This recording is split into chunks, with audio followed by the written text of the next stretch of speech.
All right. So it's actually really great. We have something really simple to do. This is all we're going to be working on tonight. We're just going to explore it and play around with it. But this is an example that I wrote that really gives us a good grip on the different aspects of JavaScript in a web browser. And I kind of want to show you how I would approach problems as well, because it's one thing to kind of understand the theory, but it's another thing to figure out how we would break it down. So I'm just going to go and copy and paste this. I've got a page that I'd already created before, just an HTML page. I'm going to get rid of some of the optional stuff, and I'm just going to keep it to kind of this text here. This is what we want to do for ourselves today, and I'm going to go and comment it out and put it on a new line as well, right? Now, these instructions, we want to say, please invite your friends to join CSE. We want to have a text area with a welcome message. When you blur the text area, if the field is empty, color the background red until it's valid. We want to have 2 inputs for email addresses, 2 on the field, and there's an add more button where every time we press it, there's another 2 and another 2 and another 2 and another 2 till we have 10. So we're basically making a little form where you can send out a message to up to 10 students by typing in their email addresses. And when you click a submit button at the bottom, we want to bring up a summary screen that kind of summarizes all of that. Now, I imagine this week you've all watched the pre-recordings from last week, right? Because you had to for the assignment, unless you haven't done the assignment yet. You'll be fine. Just make sure you start it before like 3 p.m. tomorrow. Then you should be good. So I'm going to try and bash out a few HTML elements here. So if I was making a page like this, and I'll just kind of open it up in the browser as well. Let's say I'm making a page. Well, what am I going to do? It says, please invite your friends to join CSE at the top. OK, cool. It has a text area with a welcome message. Sure, well, maybe that'll be like welcome message. OK, text area. We know text areas look like that. Sweet. Then I'll make a little line just for myself. And then it says it has 2 inputs for email addresses. Email 1, input type equals text. That's the minimum I need to make an input. And then I'll go put a second email input there. And then I'm going to have an add more button underneath that. I'll make a button, add more, like this. And that's kind of it. And then it says it has a submit button as well. So I'll put that on its own line naturally too. So we have a little page, right? Just a bit of HTML. Get it started. Makes sense. The text area feels a little small, so I'm just going to go and slap a small style on it. I'll just give it a width of 50% and a height of, I don't know, 100 pixels, something, just to give it some size. OK, cool. Nothing new. We're not going to do any CSS yet. In general, I find like when you build these web pages, truthfully, I would find you probably start with HTML. You'll build a bunch of JavaScript on top of it to get all the feelings right, and then you'll probably come back with CSS. I think CSS is the easiest thing to layer on at the end. And you know this from assignment 1, because it's also one of the hardest things to get right. And if you don't get it right, it takes a long time to get it right. And the last thing you want to do is make something get perfect, and then you go and change how it works anyway. That would really suck. Just as a heads up for people too online, I cannot actually see the what would you call it? Like chat, because this computer's not really working for me. And I apologize too, but let me just turn this one off for a tiny bit, because it's kind of blowing out my face on the camera. So there's our input. Pretty easy. We want to do some JavaScript-y stuff here. The text area on blur, if the field is empty, color the box red. How would we do that? If I gave that to you right now, what would you do? You've done assignment 1, 2, sorry. Put your hands up if you haven't done assignment 2 yet, so I know not to pick on you. Yeah, OK. I was hoping I'd get some honest answers. Didn't work. OK, cool. What would we do? What was that? I feel like that was an answer. Nah, definitely not. OK, cool.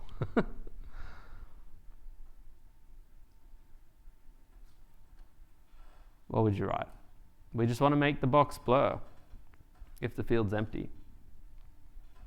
We want to make the box red on blur if the field's empty.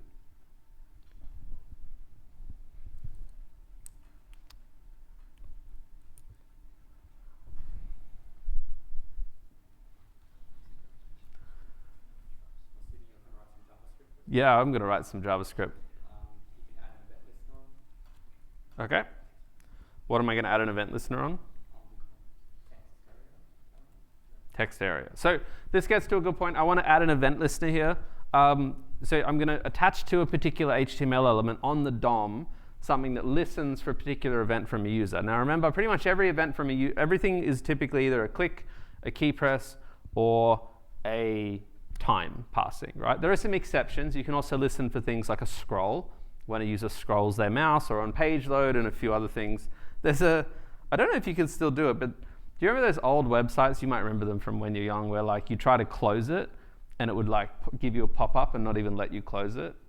Anyone ever get on those spammy websites? Like some of the old versions of browsers used to be able to trigger, and you used to be able to make the JavaScript could listen for when someone tries to close your web page, and then you could trigger it to do an alert and be like, you can't leave, please buy my product. And it used to be like in the early 2000s, the worst thing. People would make websites where the JavaScript was just programmed to not let you leave the website. It was very annoying. But in this case, everything that we bind to, right, because it's document.something.add event listener. So pretty standard pattern we're going to see. And then what we do is we give it the particular event we're listening to. In this case, it might be blur. And then we give it a function there. That's the pattern. Now, the X is going to be the most common thing you see people do is get element by ID. And you usually need to find your HTML element that you're giving the ID to and actually give it the darn ID. In this case, I might call it welcome message. Makes sense. And then I'll put here welcome message. Now, the function, to keep it really simple to start, I might just say alert. Yay, I'm not dumb, right? Some excitement that I can write some JavaScript. I click on it. I click off it, I get an alert. Okay, so I can write some basic JavaScript, makes me feel good. I could test it out different ways. I could change this to click, refresh my page, click on it, I get an alert. Great, okay. So I'm getting the feeling for it here. You always generally start these things with document, because remember, a document refers to like the root DOM. Everything's like under the document, So the entire web page is just a represented by the DOM captured in the document object, but there's other things here too. Like I think I have query selector. I haven't used this one in a while. Query selector is like a way to usually document.getElementById is a great way to just grab elements by ID, but query selector, if you go look it up, has a lot of more dynamism. It's easy to grab things by class and a few other things as well. It's like literally like a mini query tool to look for stuff. It's pretty handy. Like I'm pretty sure, for instance, if I call this div welcome message, and I haven't tried to do this in literally years, so bear with me. But like if I say, hey, I want you to look up welcome messages, I think it's like text area or something. I don't know if that's it. Yeah. So it's like saying, it's like CSS, right? You're kind of like, yeah, go get the welcome message, like something with ID welcome messages text area inside of it. So you can employ the same things you've learned about CSS directly to that. To capture the text area, though in this case we'll just use get element by ID, and you don't need the hash for that. It's just the name of the ID. Now it's not click, it's blur, and because a lot of the time what we're doing on the particular event that we're listening to is we're only doing it once. We usually don't go and define the callback explicitly like that. We'll usually define it as an anonymous function like this. So that's your fairly standard pattern of I want to do an alert on the blur of a particular element. You'll be writing that kind of code a fair bit. I type, I click off it. That didn't work because I still have this stupid stuff here.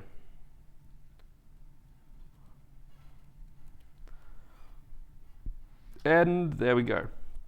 Now, what does it say?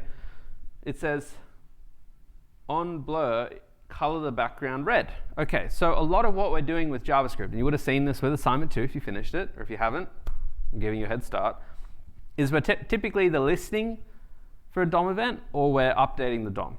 So the other thing we're going to do is like the same starting, document.getElementById, because we need to actually, get the element, welcome message, except in this time, instead of doing a .addEventListener, we are going to go and say style.background color equals red.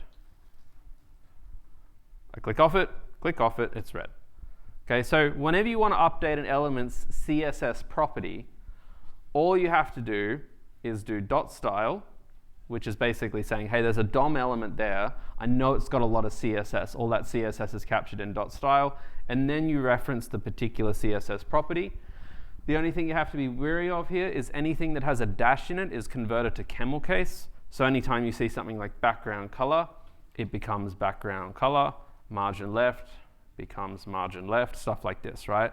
Color is just color. Background is just background. So that's the only real adjustment you need to make. Otherwise, that kind of works fine. All right, so I type a message, sweet. Oh, that's not good. But it says only do it if the field is empty. So now it's like, well, okay, how do I do it when the field's empty? Now I need to figure out what the value of the field is. So I could do a similar thing. I might just alert this at the start. Value is document.getElementById welcome message.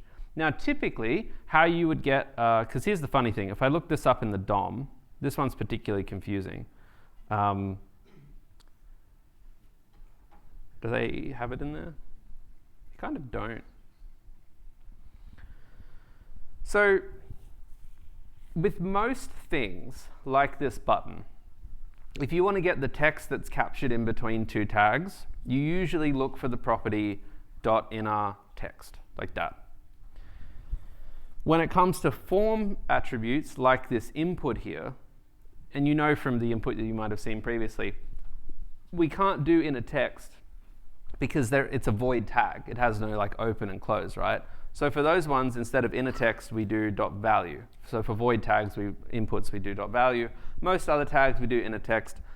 Text area specifically is a really weird tag where the value that we actually use .value. So it behaves like an input. Even though it's structured weird with like an open and close, we still do .value there. So I'll try this one out. I type some stuff. I click off it. I clearly broke the code because I missed a bracket. Click off it. Value is blank.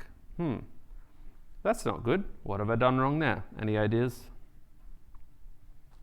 Yep.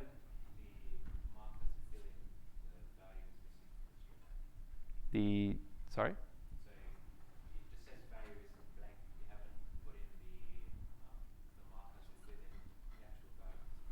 The marker to fill in the value.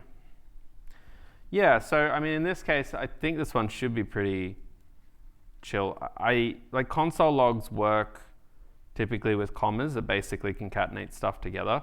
Alerts don't. So that was me just trying to write an alert like a console log, which doesn't make sense, which is kind of to your point. Like the other way you could write it more properly is you use the backticks, and then you could go and just inject it straight in like this. That would work too. Value is whatever. So now we say, okay, well, now I know what the value is. Maybe I'll just say, you know what, if the value is blank, then I'm going to go make the background red. Cool. Background's not red. Every time I click off it, it's not empty. Sweet, I go and make it empty. Click off it, it's red. Seems to work fine. You know? Pretty cool. The thing is, it says the color until, so it's red until it's valid. Okay, well, how do we do this one then? So clearly now this is going to stay red because I've made it red, and there's nothing in my code here that kind of unreds it. You know, it just stays red. So how do I make it white again? Like, what's the kind of conditionality? What's the code I would write there?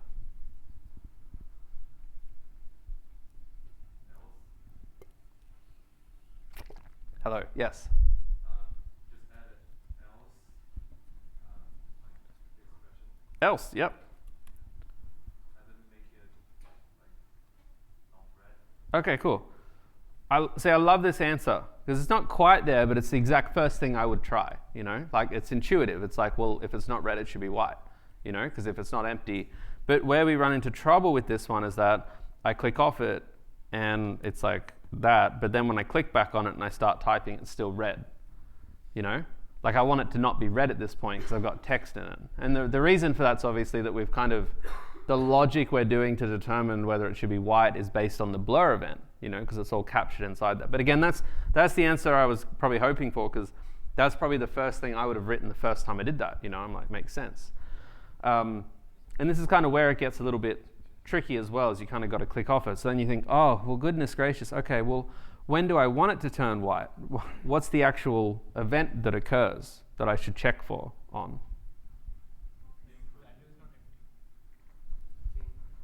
Focus, value's not empty. What was the other one? Input given.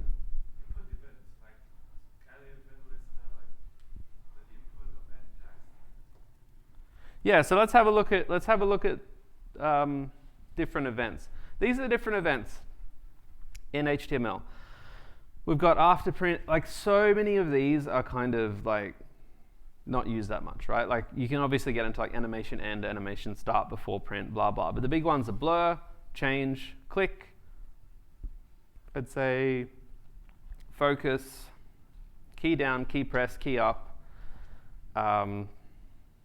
Mouse down, mouse leave, mouse over. Yeah, they're kind of the main ones. So key down and click are really common ones. One interesting one, like let's see, I always like this example because key down, let's start with key down, right? Like when someone presses a key, that makes sense. Like if they press a key, I should check if it's not blank, and then I should change the color to white. So I can go and kind of copy and paste this. I might get rid of that else for a second, and I'll say, well, you know, on key down, if the value is not blank, then I want to make it white. Now this should work pretty well. Type, type, type, click off it, still white, make it blank, click off it, it's red, type, type, type, it's not red. Cool, okay, that seems to work. One of my favorite things about web in particular is that, you know, you're all like already experts with this. Like you use your phone every day. Like, you know what to expect. So like, even though the spec here didn't really like maybe super clarify that to the exact detail, you're all product users constantly. Like, it's wild to think right now you're like studying a thing that you devote what might be like a double-digit percentage of your life to, just playing around with digital interfaces. Like, what a crazy thing. So like, and I think that's something you should always lean into and be like, I actually intuitively understand a lot of this. If you went and like gave that to your grandparents or people who've like barely used computers, like they wouldn't think like that, would they? Because they just don't have that kind of tactile, intuitive experience that comes from a lot of time. So it's like, okay, this makes sense. Now, what's one downside of the approach that I've used here? It's a little bit obscure, so I wouldn't expect you to get it, but I'm taking a stab. This kind of gets weird for one particular use case at least. Yep.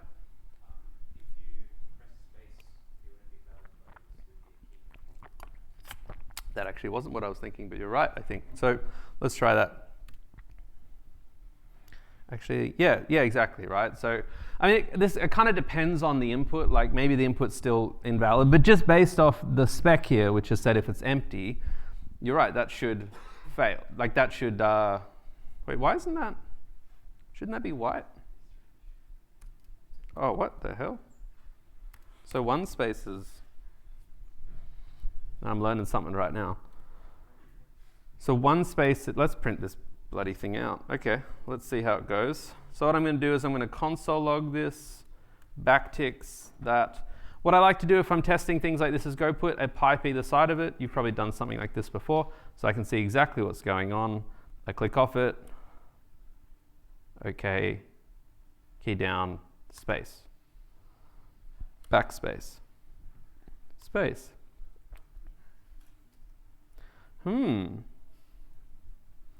What's going on here?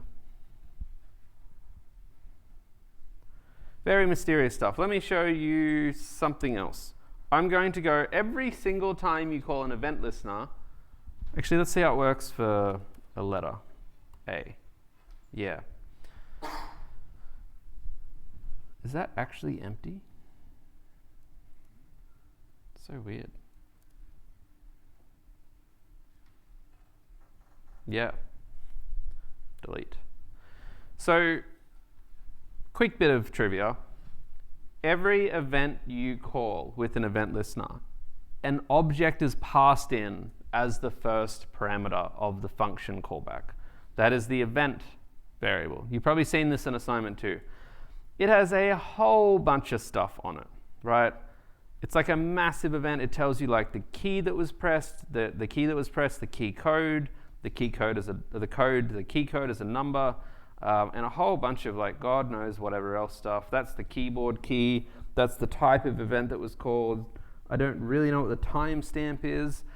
But honestly, 99% of the time what people are doing is they're trying to capture this particular element. Event.target.value is essentially saying, and this is where things get a little bit weird, because the event's the event object. What the target refers to is like what the user is targeting this input to be, you know?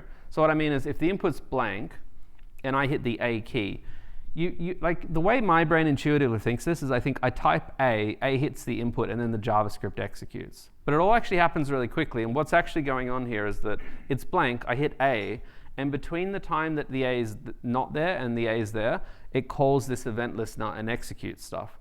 So during the time this code is called, this event here is the target of that is saying, what do I want this to be? Well, I want that value to be A, which is why when I type A here, the A, oops, sorry, I didn't save that. Got to refresh the page. Should appear. Yeah, so that's where we get that value from there. I can kind of get rid of this for a second so it's not as confusing. So I type A, B, C. Now, it is a little bit weird what's going on. What happens if I change this to key up? A, B, C. Why is that different? You paying attention to that? So on key down, when I press A, it just comes out blank. When it's key up, oh my God. When it's key up, press A and the A is there. That's a funny question, what's the difference between key down and key up, right? I think it's a funny question at least.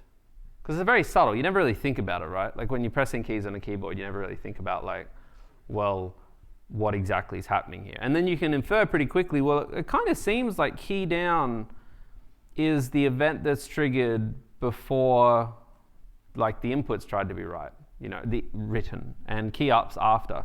And the subtlety between key up and key down is not something I spend a great deal of time thinking about. However, the best example case that I like to tell people is if you want to figure out which one to use, think the main case would be someone who holds down a key, you know, for a while. So for instance, let's say I write a lot of stuff like this. When I hit backspace, it's actually like this. It's like key down. I haven't keyed up yet. I'm still just backspacing. And then it's key up like that. Besides that, most of the time we're typing, we don't really see the difference because it just happens so quickly. But let's just use key up here for a second. So yep, it's blank. I type something, great. Space, that should still, space is annoying me at the moment. But we'll put this in here for now because we probably should. Yep. Now, one of the problems with key up though is we get this now weird effect. Oh no, I'm pressing F and I'm holding F down. I kind of pressed a couple of keys there. I don't know why it doesn't let me do I. It's not letting me like hold I down. Is that a Mac thing? I think I've tried to hold my I down on a Mac. How do you do that? How do you like, can you do that on a Mac where you like hold a letter down and it just like prints it forever? Change it in settings. There you go, interesting. So yeah, now we're running into this problem, and you can already feel it. It's a little bit weird. It feels a little bit sluggish, you know? Like I type a letter here like that, and it kind of like, you know, takes a second. That one was pretty quick, but like I press A, and it's like A, and then it gets off. Micro lags are a little bit frustrating for users. They can kind of make your applications feel quite unpolished. So let's have a look at another, this one's gone on for a little bit, but let's have a look at this one. When it comes to form elements, the onChange one is kind of really important because, well, the change, what was it? Change. The add event listener change. The reason is this one says, call a function when a user changes the selected option of a select element. I don't think it has to be a select element specifically, does it? Oh, on input? Sorry, I might be getting this mixed up. Yeah, on input, my bad. So now we have this other one called input, on input. Let's try that one out. On input.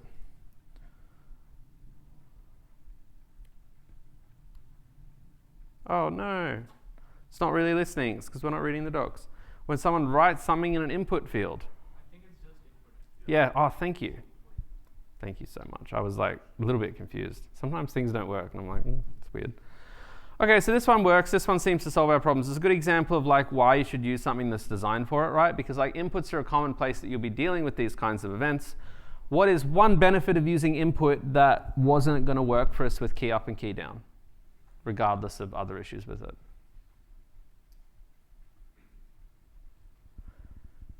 I'll give you a hint. What isn't related to keys? How do you use it? Sorry? Touchscreen's true. Touchscreen and mouse, right?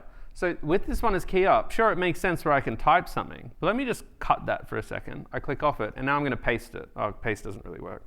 But let me right-click and hit paste. Right? Didn't press a key on the keyboard. So this is kind of where understanding this can be really useful, because in this particular case, if I paste this one, it comes in. You know, so having an intimate understanding of that can be pretty useful. But I think we've kind of nailed that. Has a text area, on blur goes red. We've already said that at the top. Now, if I was to clean this up a little quickly now, one thing is you'll notice that I'm using this particular thing a bunch of times. I also might maybe standardize this and use event.target.value here. You can, if you'd like to, abstract things out and say welcome message is equal to this element. Because they're all just kind of pointers in JavaScript, right? So if you feel like your code gets a bit unruly, then you can just do something like this. Now I'm going to kind of repeat this message throughout, but you have to be careful here with this, because sometimes trying to abstract out long lines of code can make it harder for someone to understand something. And this is an example that can kind of maybe get there, because in some ways, this is actually easier to read, because a casual person who's not familiar with your code can actually kind of immediately tell what it does. They're like, oh yeah, it gets an element by an ID. Whereas when I kind of go and do what I did before, where we like abstract it out, suddenly someone's like, what the hell's welcome message? And then they got to go look that up. The other thing you could do is obviously you could abstract out the actual name of the element itself. And I think that that's kind of a pretty fine thing to do usually, because, you know, document.getElement by ID, it's verbose, but, you know, it's hard to call it kind of repetitive code. And again, that's like an open conversation that people could have. By the way, just on this point really quickly, jQuery, who's heard of jQuery?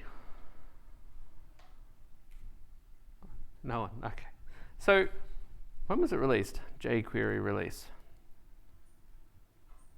History? Maybe I'll just like Wikipedia it. jQuery 2006, and it's still going. Okay, so JavaScript comes out in like 95, something around there. React and things pick up about 10 years ago, in like mid, kind of 2015-ish. Between 2006 and 2015, in the middle of that era, there was a really popular framework called jQuery. The thing about jQuery is it's nothing like React. It was basically like a cleaner version of JavaScript. It was written in JavaScript and compiled in JavaScript, but the idea was like, it was like writing JavaScript, but the syntax was slightly lighter. And what I mean by that was to write something like this. I'll show you how this was written in jQuery. It's not in the course, I'm just giving you background. You would go $ welcome message .blur event, you know, if event.target.value, like this, normal JavaScript, and then you would say, yep, welcome message, I think it was like .css.background color equals red. Right? It's the same language, essentially. It was developed by people who were trying to make JavaScript less verbose and kind of annoying to use, because it is very verbose in how you write it. So if you ever see jQuery, just understand you could probably, it's very uncommon these days, but if you ever had to write something in like vanilla JavaScript, not in this course, but in general, you'd probably consider using jQuery just because it is a little bit easier to read and write code in. That's what jQuery is. Now you know, and you don't really have to worry about it. Okay, cool. So we've got our box there. Next thing, has 2 inputs for email addresses with an add more button at the end that populates more fields, 2 at a time until you reach 10. Cool. So I want this button, has that been there the whole time? Sounds like I was waiting for it. Okay, button. Add more does nothing. That's not good. We wanted to add more email fields. Okay, well, let's give it an ID, add more. We'll come down here. I'll create another document.getElement by ID, add more dot. It just takes so long to write. Okay, and then we'll put an alert, add more, make sure our code's working, click add more, comes up, cool, good. Baby steps, always baby steps when you program. Let me also quickly check the YouTube comments actually. Great job everyone. Super engaged. Okay, so I'm gonna get spam now. I want to add more email inputs. How do I do this? How would you do this? This is interesting because this isn't part of assignment 2, right? Like hopefully at this point I've just kind of given you background and stuff you've already gotten familiar with. But how do we add more email boxes? Sorry? Create element. Okay. So a really powerful function when it comes to using JavaScript in the DOM is the create element function. Document.createElement. It's a really funny little idea. You simply tell it a tag that you want to create. Maybe you want to create a div like this.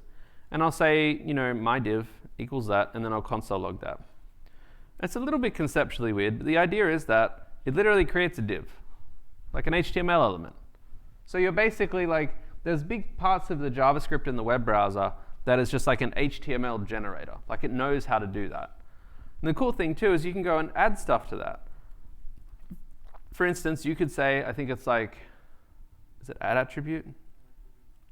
You could say I want to add an attribute that like Hayden sucks.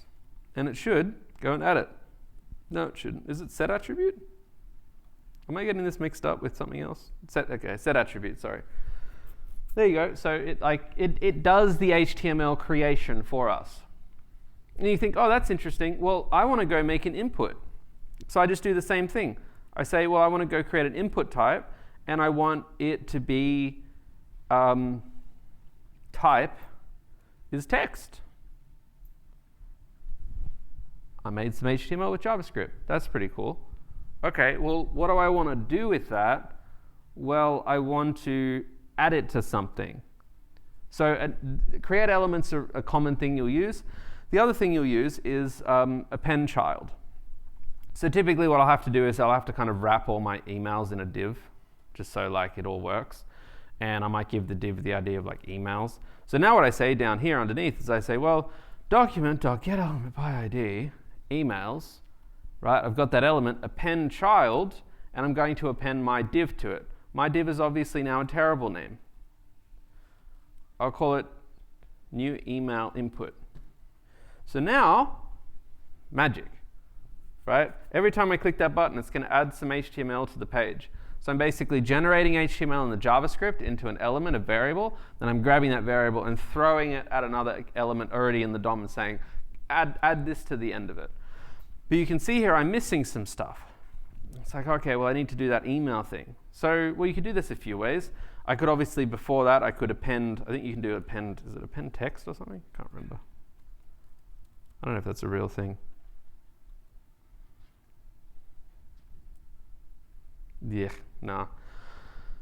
Generally, things need to be in a certain structure, and what I mean by that is here, you probably need to like if you're trying to add something to, say, the emails div, you probably need to add like a whole package of something. So what I mean by that is like, rather than these, I might instead have like a span like this, and then I might wrap all the spans in, say, a div.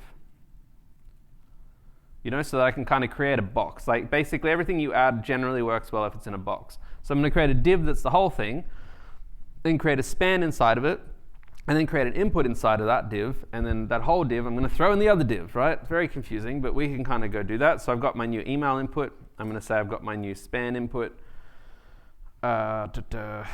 equals document.createElement span. Cool.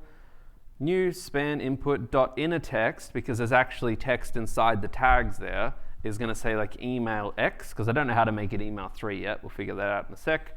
And then I got to go like new div wrapper equals document.create element div. Cool. And now, because I've got this kind of div, let's print them all out for a second. I've got new email input, new span input, and new div wrapper. Cool. See what they look like. There's my elements. All right, well, I obviously need to go new div wrapper dot append child my new span input, and then I also need to dump my new email input in there. And now I'm just going to print out the new div wrapper and hope it's all in there. Oh, cute. What's inside the box? Yay, we packed the present, right? So cute, good. Now we have our whole div, so we're going to go and append it to the emails div where everything's wrapped inside. Add more, add more, add more. Oh, I forgot the colon, silly me, so I can go and just change that here, like that. There we go. Seems to work. Now I want to add 2 at a time. How would I do that? Well, what would I do? I would go and copy and paste the code, right?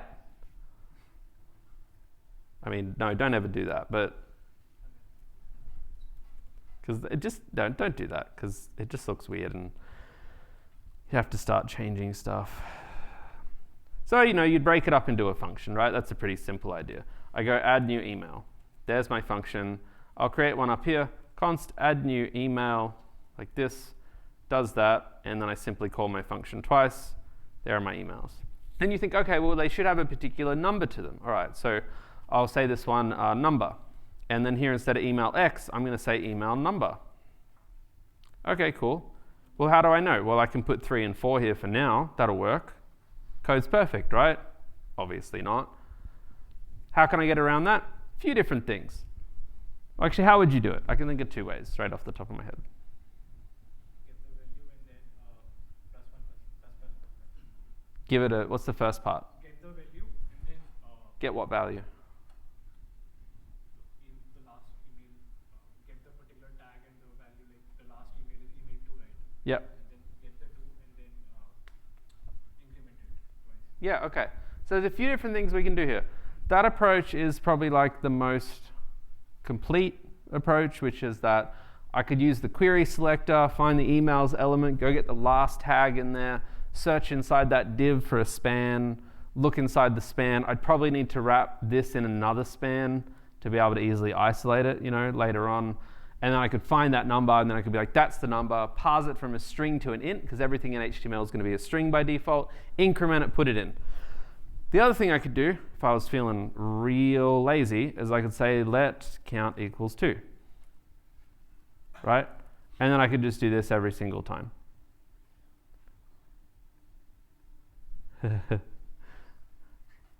Oops. Perfect. Which one's better? I don't know. Kind of depends what you're trying to do, Like, they have limitations.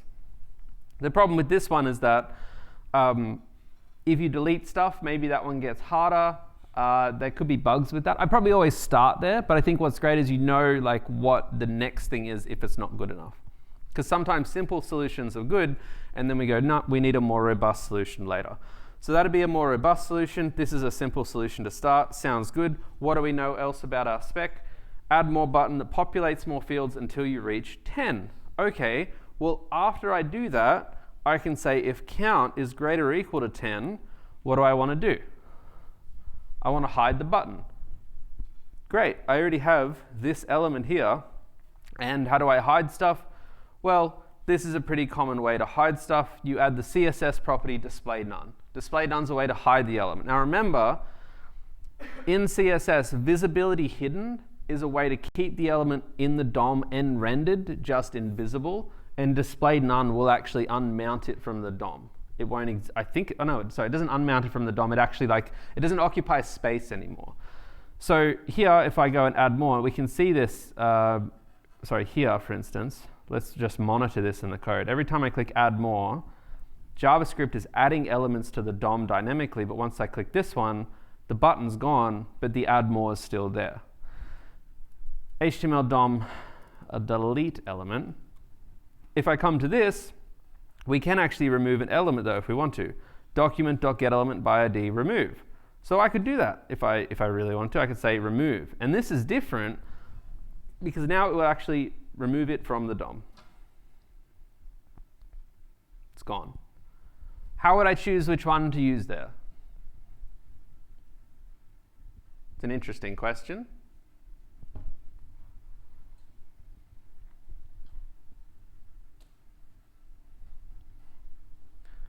So it's not something I think matters too much.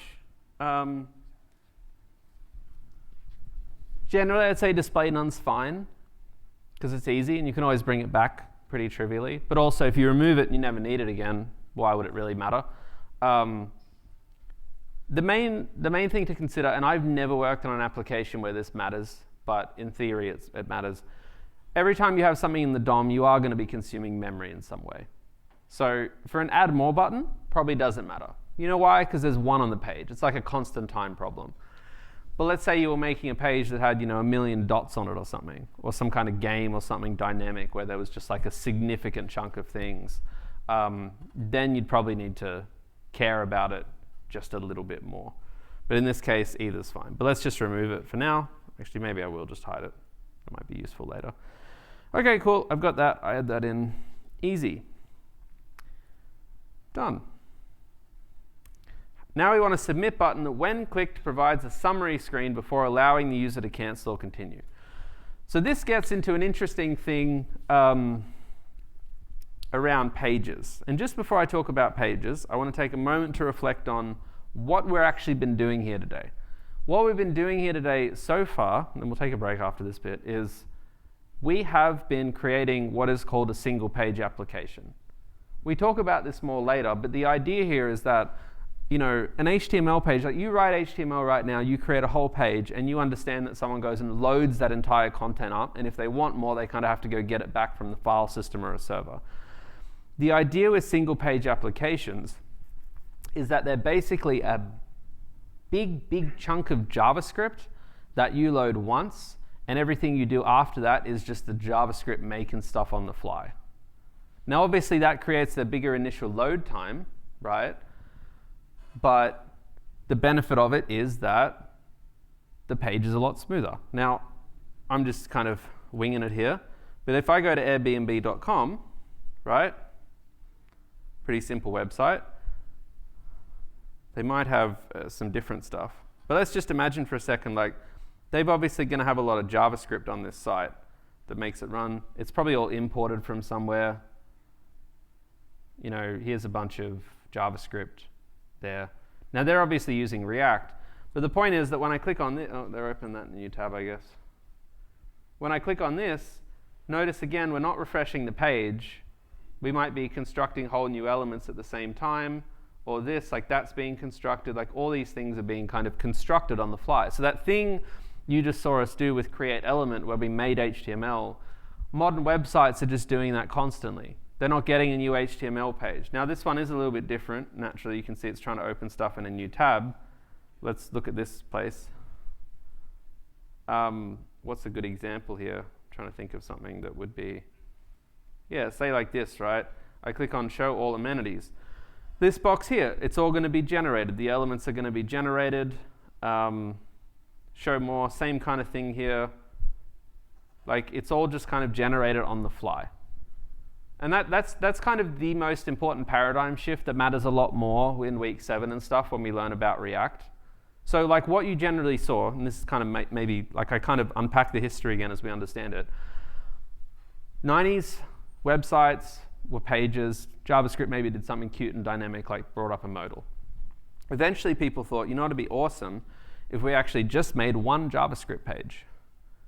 Just one page, all the JavaScript's on it, but it gives the impression like it's a fully fledged multi-page app, but it's actually a single page app. It just looks like a multi-page app. That's what your assignment 3 is, right? That's basically assignment 3, is making a apparent multi-page app that's actually a single page app in vanilla JavaScript. Then what happened later was a bunch of engineers were like, geez, we're all building the same types of website and JavaScript sucks. It's pretty painful to use.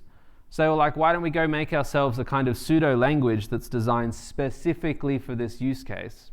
And that's where Angular, React, and Vue came from. They basically just came from people being like, hey, a lot of us seem to be using JavaScript in this weird specific way that seems to be like the modern approach. So that's the background there, because that's what I'm doing. I'm making a single page app. And the reason I mention that, and I might actually do this before a short break because I think we're on a roll here, right, is let's say someone comes along and they hit the submit button. Well, what if I want to take them to a new page, right? Like a confirmation page. Well, I can't do that because under this single page app idea, we kind of need to keep everything in one HTML file. So I can't send them to a second page. So what I have to do is give them the impression that they're on a second page. Well, how I might do that is I will go and wrap everything here in a div called page1, like that. And then I'll go wrap everything here in a div called page2, like this. And I'll say, this is page 2. Right? Now, obviously this is kind of weird because right now it's all right there. So what I have to do is I basically have to give it a style of display none. I need to hide this. Okay, so now think about it. What happens when I click the submit button?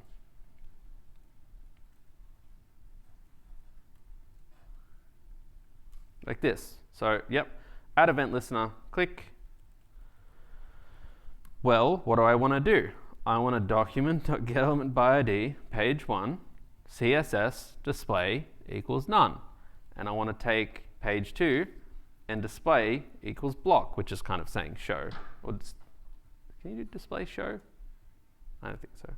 I'm getting that mixed up with something. I think. We'll see. Anyway. So now it's like, OK, what happens? I click submit. Oh, what did I do? Sorry? Oh, duh. Thank you. You're all too smart. OK. Submit. Bam. We're on page 2. That'd be cool. What's going to be on page 2, though? I'm going to have a button. Its ID is going to be called cancel. Or cancel, or like confirm cancel or something. Call it modal cancel. All right, what do we want modal cancel to do? Modal cancel. When someone clicks it, we want page 2 to be hidden, and we want to show page 1. OK, submit, cancel. Right? No page reloads, nice and zippy, right? Feels very good, feels very nice and clean and smooth. But it's still the same page. That's how all these things work in a nutshell. It's the illusion of single page apps. Now, I want to unpack this a little bit further, of course. And we've got a few more things to do because we're going to learn a lot about JavaScript. But let's take a break for a few minutes, let you stretch your legs. I won't take long because it's an evening lecture, but take a quick break. So we talked about the multi-page aspect. Usually if you're going to make things over multi-page, you might make yourself a helper function. Now, a big thing in assignment 3, because assignment 3 is just like what we're doing today, but it just kind of keeps expanding. You know, like there's just a lot to do. The only thing we don't talk about this week that's really helpful for assignment 3 is that assignment 3 does use a backend that we give you, like a web server. And there's certain code you probably need to write to like talk to the web server. But again, all that information's actually in the pre-records anyway, so you don't wait on me. But that's what we talk about next Thursdays. We actually do a lot more talking to servers. Now, what I want to show you in this lecture too is not just writing some of this code, but to help make your code better and to kind of get all the code quality marks. If you were writing this, you should probably see, and let's imagine I click submit, there's probably a second button here that might not be cancel, but it might be like confirm, right? Where someone's like, yep, sounds good to me. Now, if I was to say, okay, well, when someone clicks confirm, I'm going to have to like also bring back to the main page. I might need to do something else first, but both of these buttons should take me back there. very quickly what you can realize is that this might be worth breaking up into a separate function. And the function might be called, say, show page. And what I might pass into that is the page that I want to go show now, and I want to hide all the other pages. So then you think, okay, well, that's pretty easy. I'll just like copy and paste this in here and be like, yep, I want to show page, and I want to hide the other page. Now, I could obviously just like randomly be like, you know, I could be like other page equals, you know, if page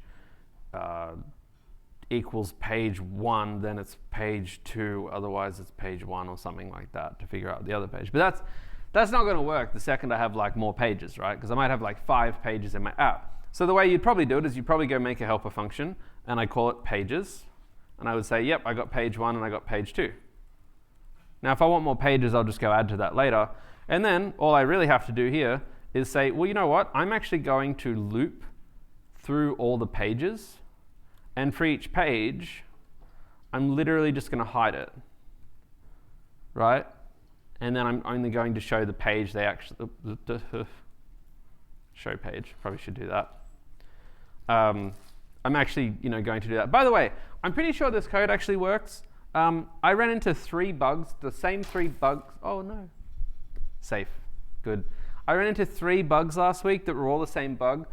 And I might just be really dumb, but I want to point this out too. You know, one of the problems is like if you write some JavaScript code and you say like let a equals 1, and then you say like if, you know, something, something, and then you say like accidentally say let a equals 2 here, and you go console log a, or like let's say if true, might be a good example. What's that going to print?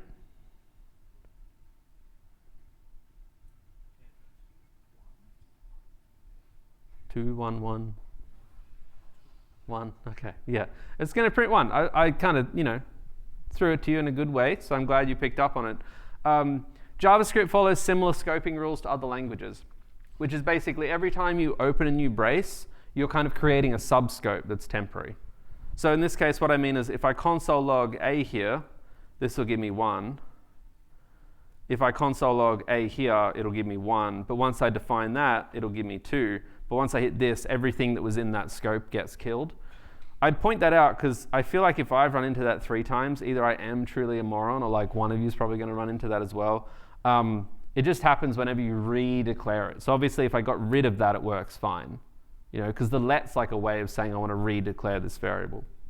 Anyway, I thought about that because I was just having a look at this here because I'm pretty sure this would work. I don't know. I'm not sure if this is technically in scope yet. I think in the new scope, I think it is, because like on the outer scope, maybe this isn't the perfect example, but it's like page has a thing, and then you go inside the loop and you can redefine page in a separate scope, and then it gets killed, and then you go back to the original page. But I still wouldn't ever write code like that. I'd call that new page. So now I'd have this like nice piece of code where I basically have this function here where I'm like, well, if someone hits submit, I want to show page 2. And if someone hits modal cancel, I want to show page 1. And if someone hits modal confirm, I want to show page 1.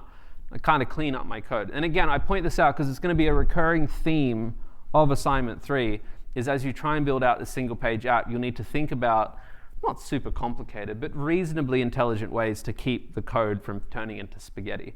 And that's actually a big part of the reason that languages like React and stuff were developed, was because writing JavaScript for large state-based applications like this is just, it so naturally turns into a mess, you know, so naturally, and you kind of have to fight it all the time. But yep, let's say we have something like this now. Sounds good. Cool, great, add more, excellent, submit. This is page 2. Naturally on page 2 I would and then you think, okay, well what if I want to show a summary of all of the stuff? And then it's like, oh, okay, well, let's say a modal summary. Now I'm going to make it blank. This is another common thing that you do, is you say, yep, I've got a blank element there, and then when someone goes and clicks on the submit button, what I'm going to do is not only show page 2, but I also am going to say, I'm going to go and get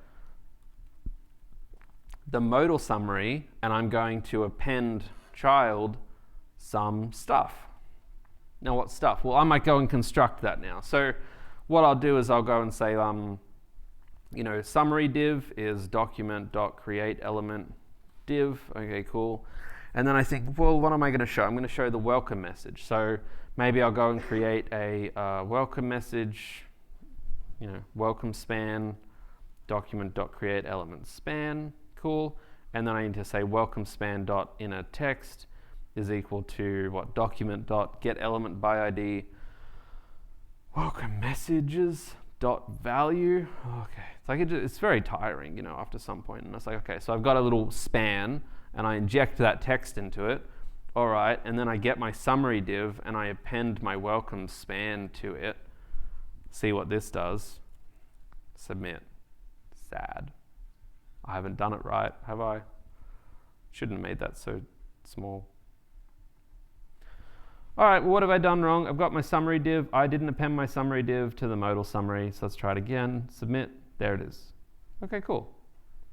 Sounds good. Obviously, I could go get my span and I could be like, you know what? Style.fontweight. Let's make it bold. Make it punchy. Cute. Maybe I want it to be a div. Maybe I'll just make these divs so they go in their own line. And then I think, okay, well, now I need to do it for the emails. Okay, well, I got my email count here. Should probably move that variable up the top of the page. Okay, so now I'm going to have to basically loop through, right?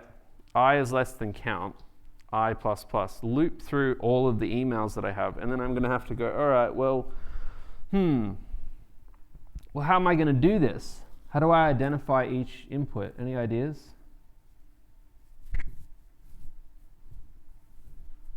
Because I don't have IDs. Sorry? Well, that's an interesting angle. So what would you specifically write in the query selector?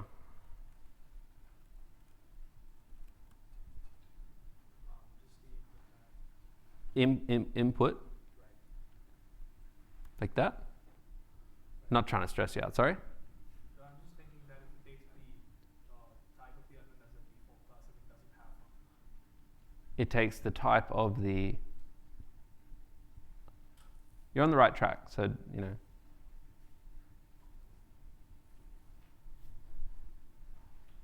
Let's start with input. Let's just see what this gives us, right? So if I console log this, what is this going to give us? Well, we know this from selectors in CSS. This is probably going to give us,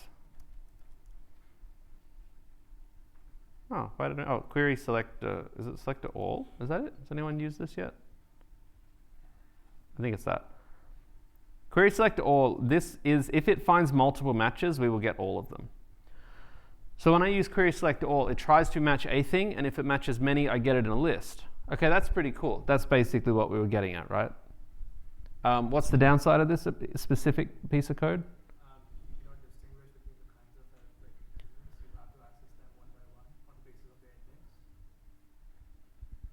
Yes, that's true. I think the overarching thing that probably haunts me a little bit more is that this code will suddenly cause us grief the second anyone else with any JavaScript or HTML nearby uses inputs as well. So we need to bound this slightly. And there's a couple ways we can bound it. The first one is, well, we could say, go get the emails div and get all the inputs inside of it. And I can test that out pretty easily by going and making like a random span down here. I'll go put like email poo-poo or something down here. Now we can see what comes out, A, B, submit. I only get 2. So that works because I basically bounded it somehow and said, hey, only get me the input inside the emails tag. If I don't have that, I'll get everything. I'll get 3 now.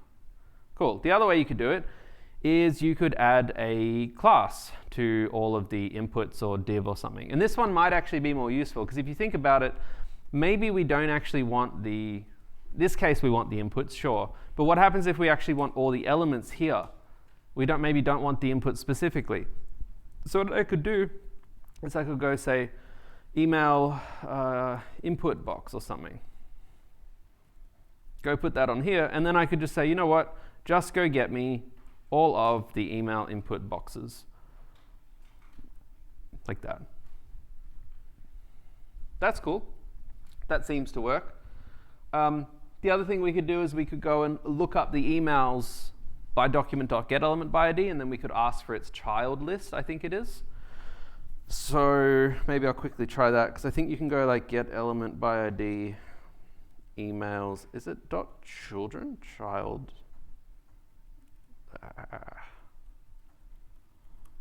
Can't remember. Yeah, .children, sure, okay. So I go A, B, submit. What have I done wrong there?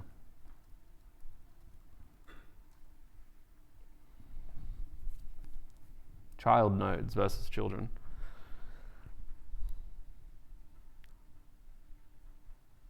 Child nodes returns element nodes, text nodes, and comment nodes. Children return child elements, not text and comment nodes. I won't lie, I don't fully understand what that means. But turns out I've done it wrong anyway. The hash, okay, maybe children was fine. Thank you so much for picking up on that. Okay, works fine. Sweet, children is good. So then I've got those two children, that works fine as well. There's no real right or wrong way to do it. But let's say we're going to use that. All right, so I say for const box of that, of the children. Cool. Easy. Now, what I need to do is I need to kind of, this is the other thing that's interesting. You don't have to call .getElementById or query selector on document. You can call it on any DOM element you want. It's just the document's the most common one we call it on. So let's say right now I've gotten a bunch of these divs. I want to select the input inside of it. I can actually say box.querySelector. It doesn't have to be document.querySelector. I can say, yeah, go get me the input inside that box that I found each time. And I can say, go get me that value, and I'll just console log the value in that input. So if I go AABB, there we go. So I've gotten that out now. So then I think, okay, well now what I want to do is I've clearly gotten the, the email value out of it. Now I need to go do a similar thing to what I did above, where I say const email span equals document. Don't create. It's so just tiring. Span or div. Let's make it a div too, and then be like email span dot inner text equals email value summary div dot append child email span.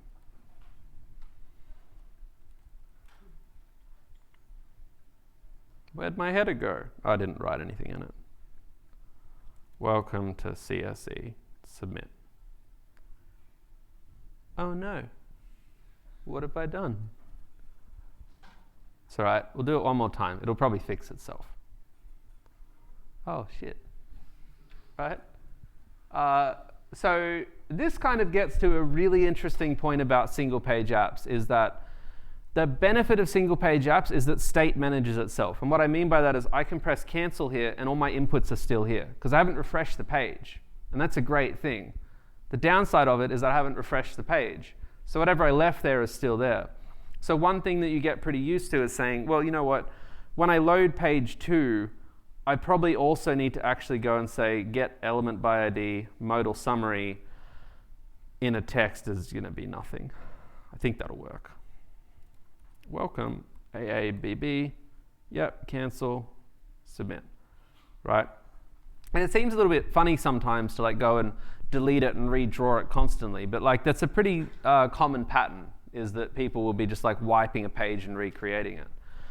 Now, that's good. We've gotten that working. We've showed, I think this kind of gets a lot of the points across, honestly. Any questions about this? Because there's one other kind of big thing around templating I want to chat about too. But want to make sure I haven't missed anything. Yeah. I'm sorry if it's going to sound foundational because it's all related to what you've covered so far. Yes. When you use the create element, yes. you basically are creating another node inside the DOM tree. Yep. If I were to consider that a tree, and then you use append child and append node to add that node basically at any layer in the tree. Yep. Well, we've seen that we cannot actually just access any sibling nodes by just trying to append that in the middle. We need to start from the head so we need to basically recreate the entire tree. My point is that how are we able to dynamically add this without the page getting refreshed?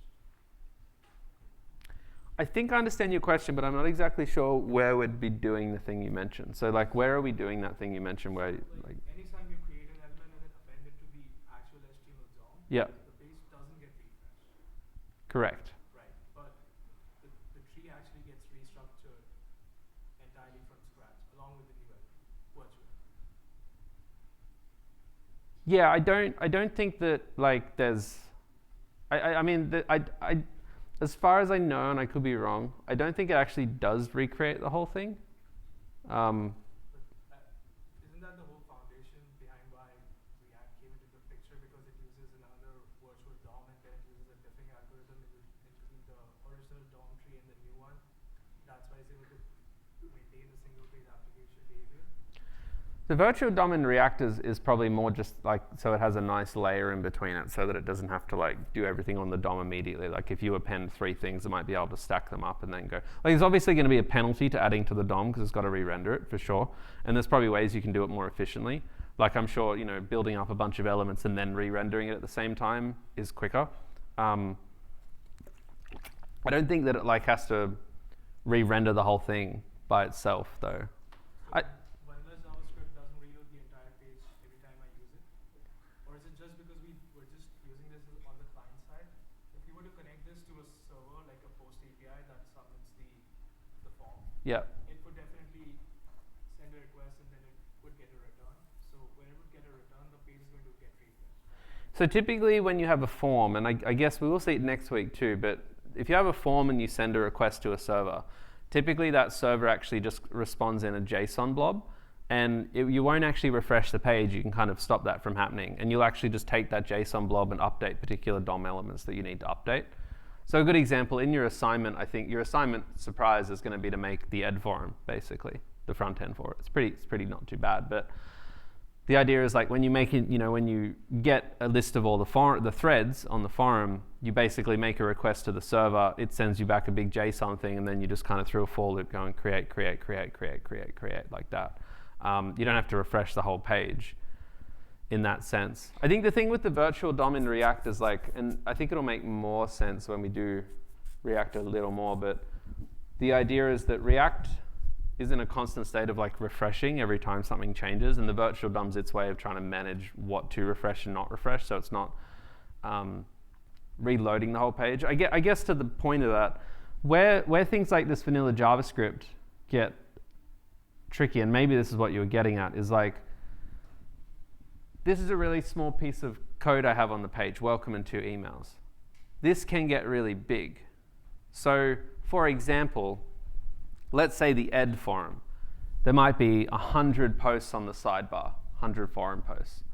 Let's say every 10 seconds you make a request to a server and say, get me all the forum posts, right? And those come back.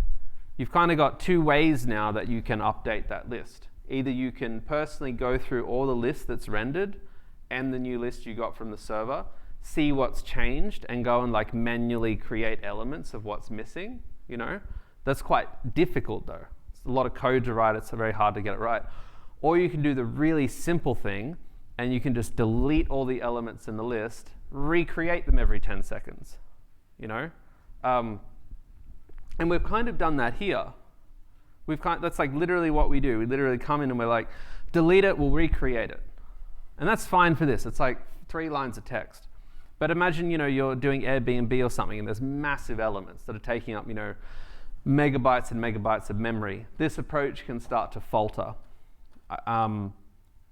Things like React are very smart.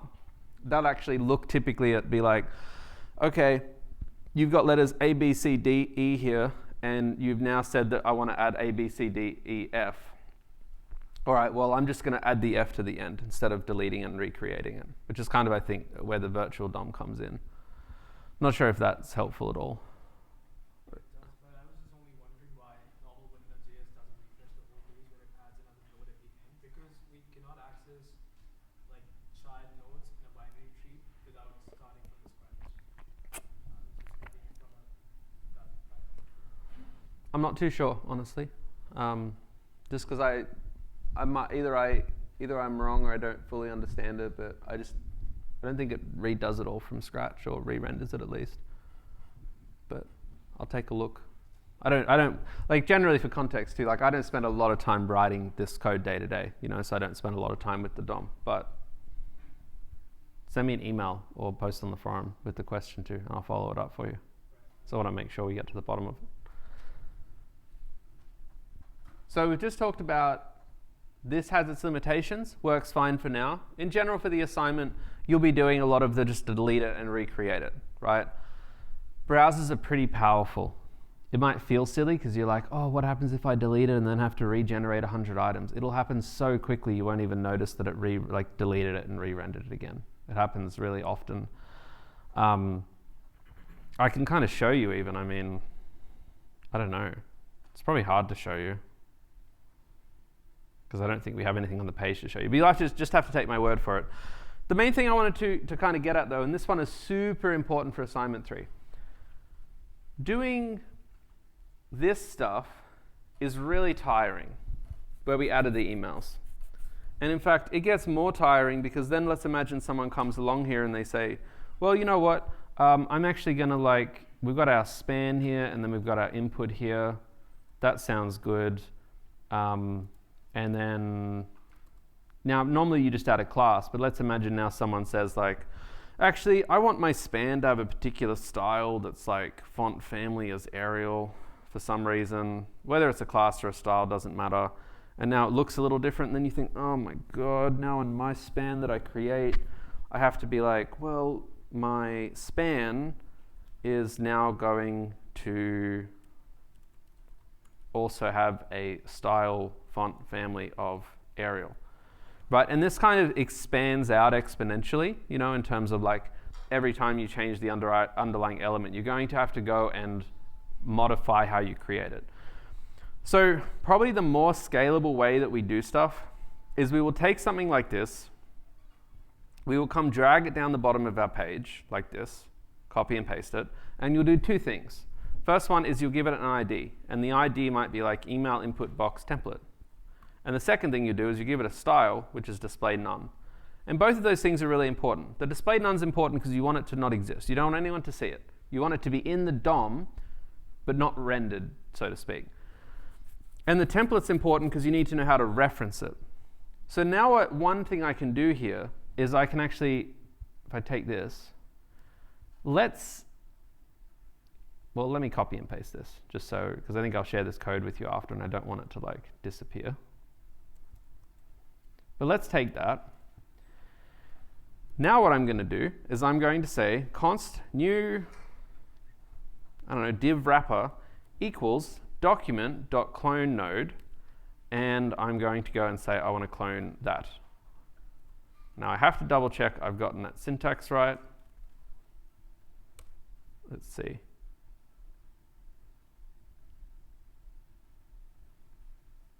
Oh, what? Oh, that doesn't make sense. I've just cloned the whole DOM. That's silly. Here I should be saying document.getElement by ID. I just wrote that the wrong way. Sorry about that. .clone node. I don't need to pass in anything. Just the wrong way to write it, right? So I document, get the ID. I'm going to clone it, bring this up, add more. I can't do anything correct. And there's my... It's done that twice because I call that function twice. But there's the element. It's right there. Div class, style. Something's wrong with it, though. What's wrong with it? Should be pretty obvious once you see it. Same IDs. That will be a problem for us. What did you say? Sorry? Should display it. We do need to display it. It might be a bit not obvious, but let's go have a look at clone node for a second. You'll see that the parameter of clone node is this one here, deep.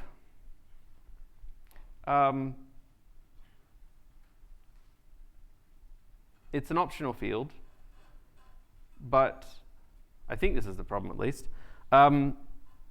We need it to be a deep copy, because right now we're just kind of cloning it shallowly. I want you to pay attention to the difference here if you can real quick. you notice the difference? Take a little screenshot for you. Keep an eye on that. Bam, what's the difference?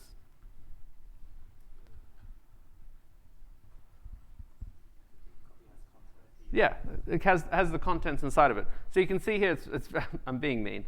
There's like 3 little dots here, right? Because there's actually HTML elements inside of it. This one has nothing inside of it.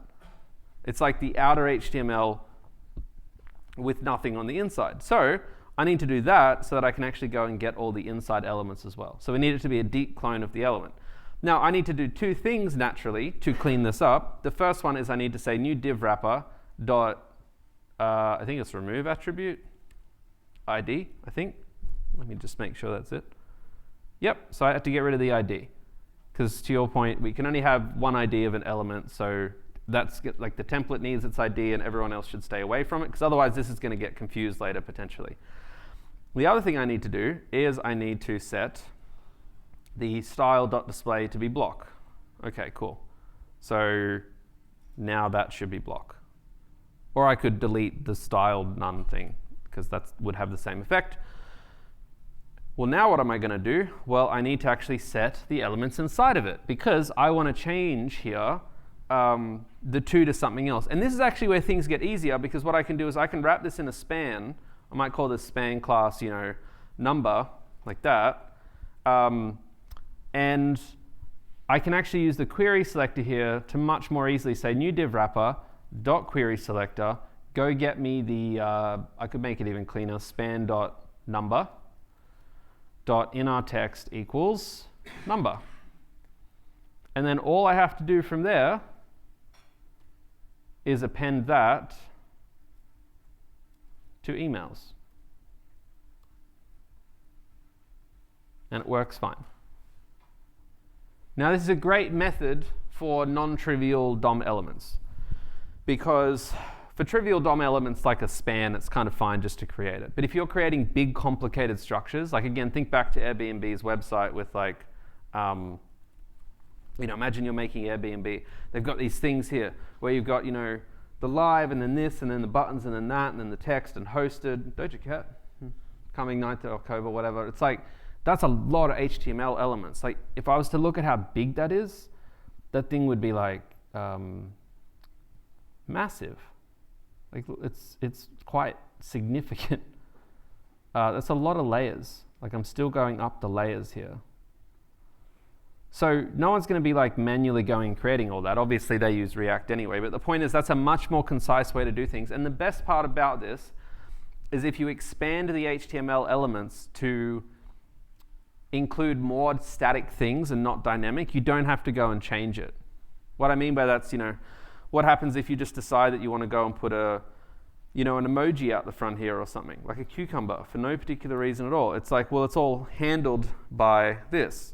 Well, now what's the problem that we've seen with this here? Well, problem is, the first 2 don't have the cucumber in it. Well, how can we solve that? Really easily. We just don't even include anything when the page loads. And you know why? Because when the page loads, what might we do? We might just say add new email. Plus plus count, plus plus count. Because count starts at, well, now we make count start at 0. So now it's just rendering when the page loads. We don't even have to have any repeats. We literally just defined it in one spot. We made a function to untemplate it and populate it. And then we just slap it onto the page. Really, really straightforward. That's very powerful. If you had to do assignment 3, where you had to manually create every single element and like append it in, I guarantee you'd go crazy. So this is a much more scalable approach here. The next thing would be, and the last thing today probably, let me just check there's no questions, is what if I got rid of the cucumber and I wanted to add myself another element, which is make it a button, but I'm going to put a garbage bin. We don't even really need it to be a button. Maybe I'll just make it a span. Okay, so I've got this element here. Now 2 things. Generally when you make a button that isn't normally a button, there's a really important style you should add to it, which is cursor pointer. I don't know if we've talked about that previously. We might have before, but that That cursor pointer really signifies to someone they can click it. So that change is really, really important. Might not seem obvious. But yeah, now we've got this little bin here. So I might give it a class called delete. And then it's like, well, we can't. This one's really hard because you can't just go and write down here add event listener, because the listener is for something that might not yet even exist in the DOM. You know, like it can't just, because the way we've written code so far is everything just listens on page load. So we basically create everything we want to listen to, then we just listen to it. But for things like these, there's going to be things we want to listen to that aren't yet created. So this is where we need to go and actually create it inside our generation function. So here what I can say is, well, new div wrapper dot query selector, there's going to be a class in there called delete. And on that particular DOM element, I want to add an event listener where it listens for a click. And when it's clicked, what do I want to do? I want to alert and say delete. Let's just make sure it works. Delete, delete, I add more, delete, delete, delete, delete. Now here's the tricky thing. How do I delete that element? This is kind of headachy.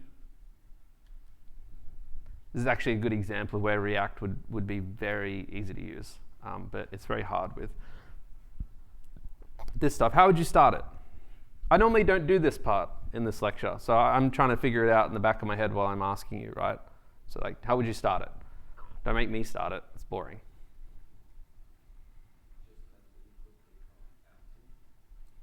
Okay, so what I want to do is I want to delete the whole line somehow. Now for simplicity, just so we don't get caught up in chaos, what I'm going to say is that let's have add more, just add one more at a time, so we don't have to get into the whole, like, what if we delete one element and add two and we like miss 10 or something like that. So we just add one element at a time. But let's say I want to delete email 2.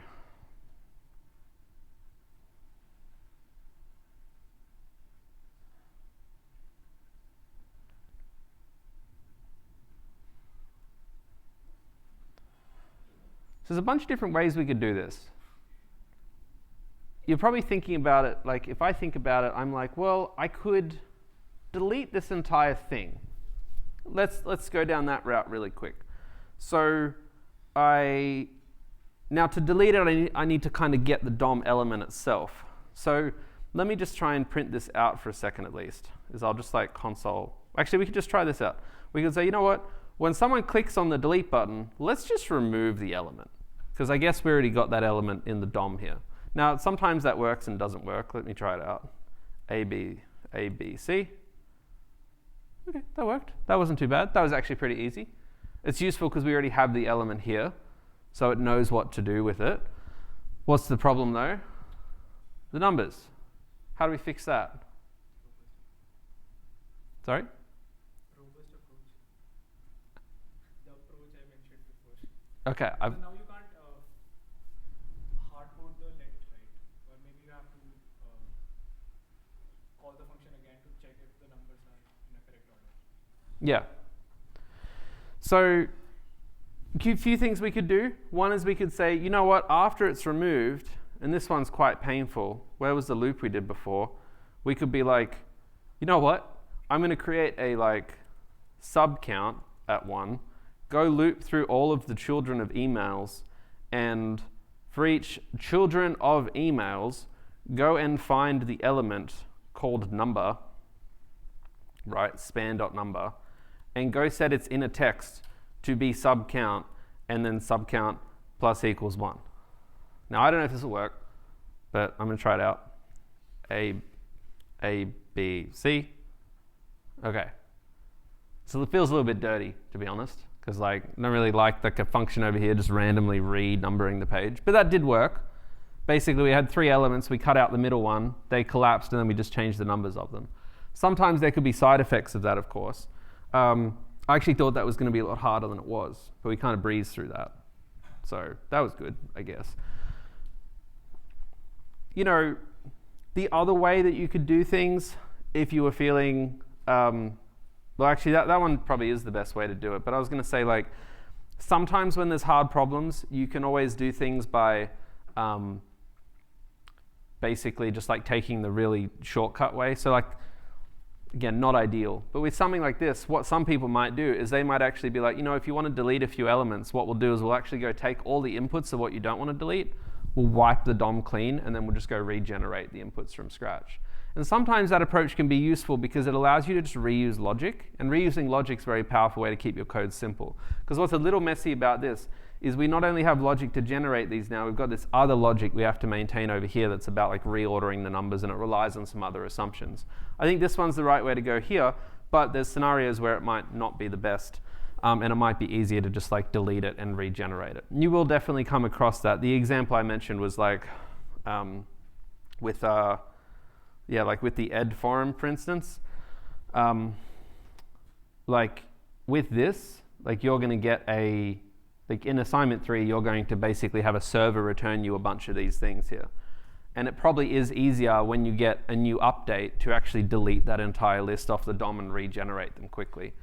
Because otherwise you have to figure out which ones to add and change and reorder and stuff. So there are times when that's a better approach. But of course, again, there can be, performance issues with that. Because then you get into the situation of like, well, what if I'm checking for new forum posts every 1 second? That's a lot of data coming through.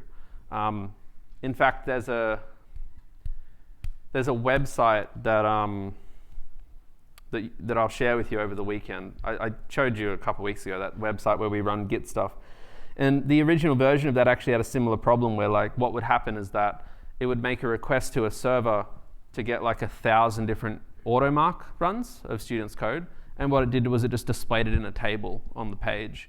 But to make sure it was updating semi-frequently, I basically had it ask the server every 5 seconds, can I have a new table?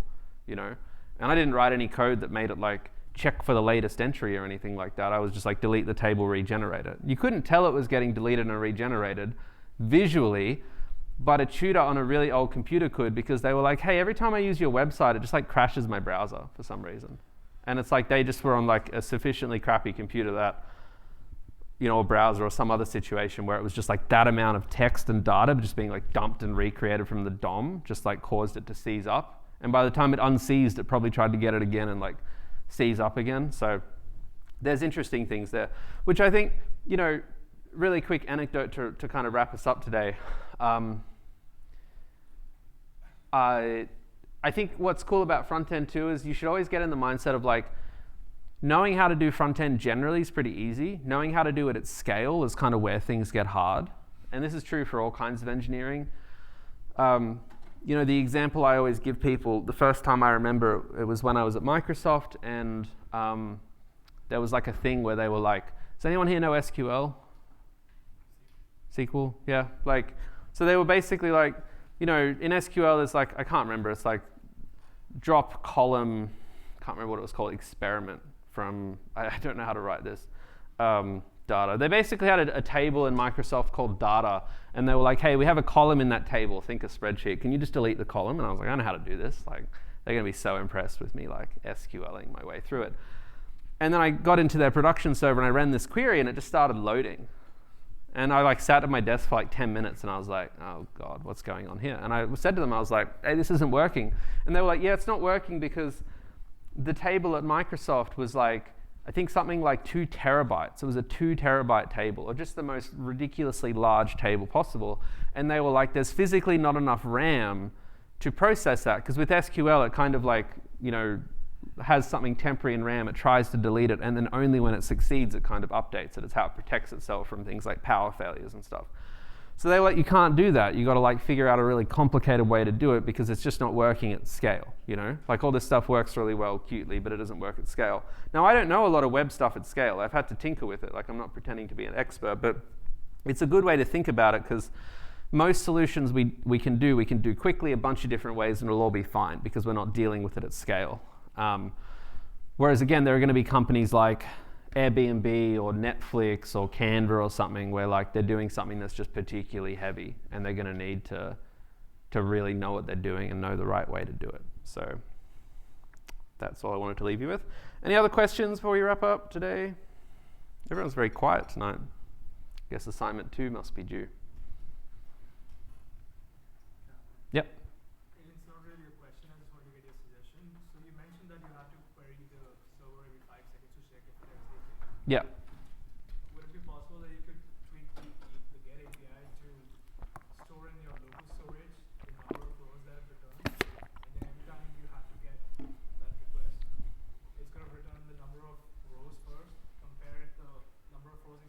storage and from the server, if they're equal, it wouldn't return any data.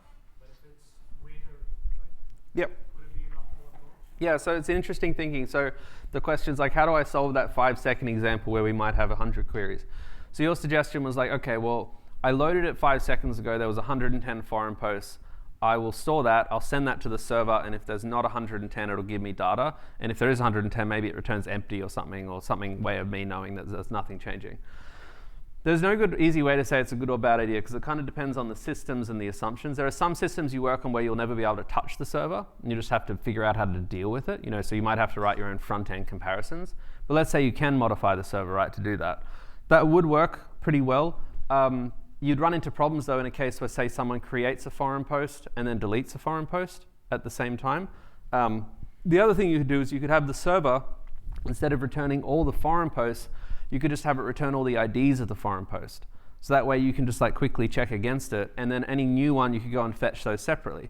That works fine, but then what happens if you're loading the page for the first time? You don't want to get 100 IDs and then make 100 requests. You'll block the network up, Well, maybe you can have two APIs, one that's like a bulk fetch and one that's like a single fetch. And then you use the bulk fetch when the page loads, and then you kind of check for anything new and use the single fetch. And it's like, that's fine too, but now you're kind of maintaining two different endpoints. So there's a maintenance load to that.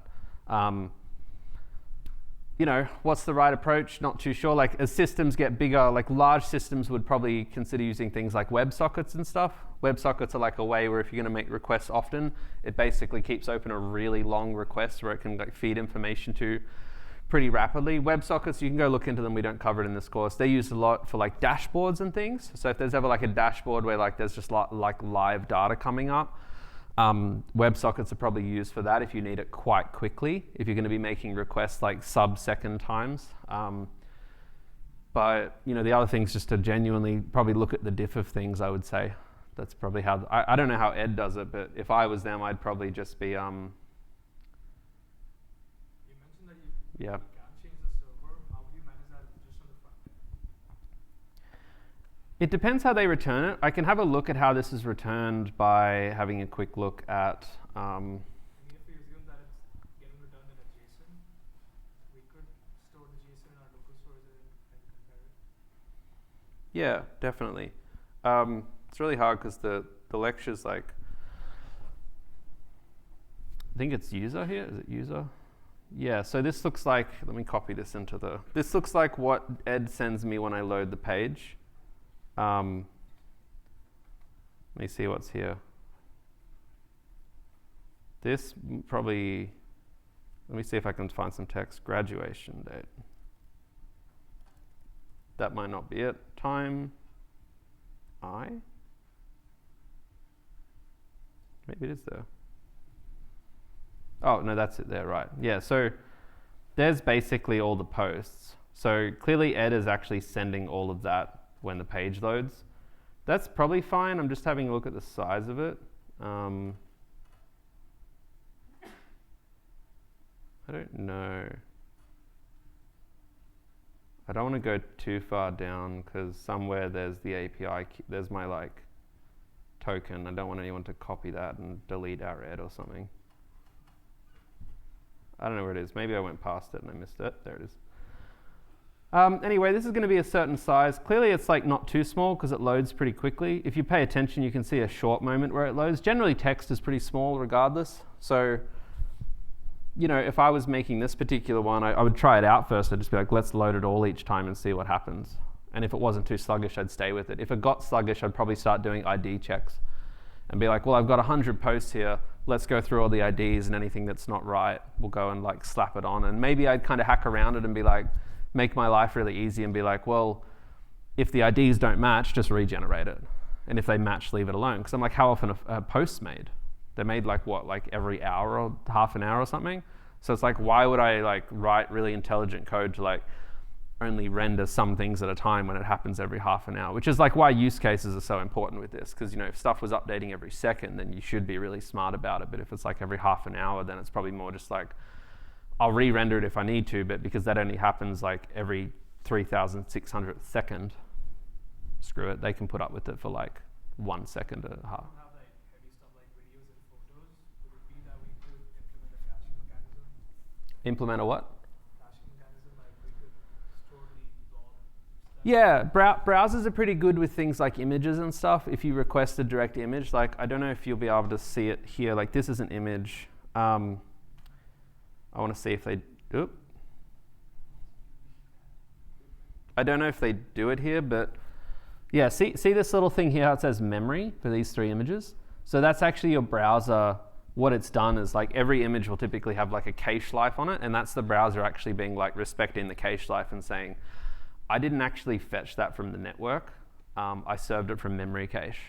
So the browser actually does a lot at like kind of the deeper network level to like avoid reloading images, which is why whenever you load it, like if I look up like UNSW, right, like this, that wasn't it. If I look up UNSW, the first time I load it, when I refresh it, I'm like, refresh.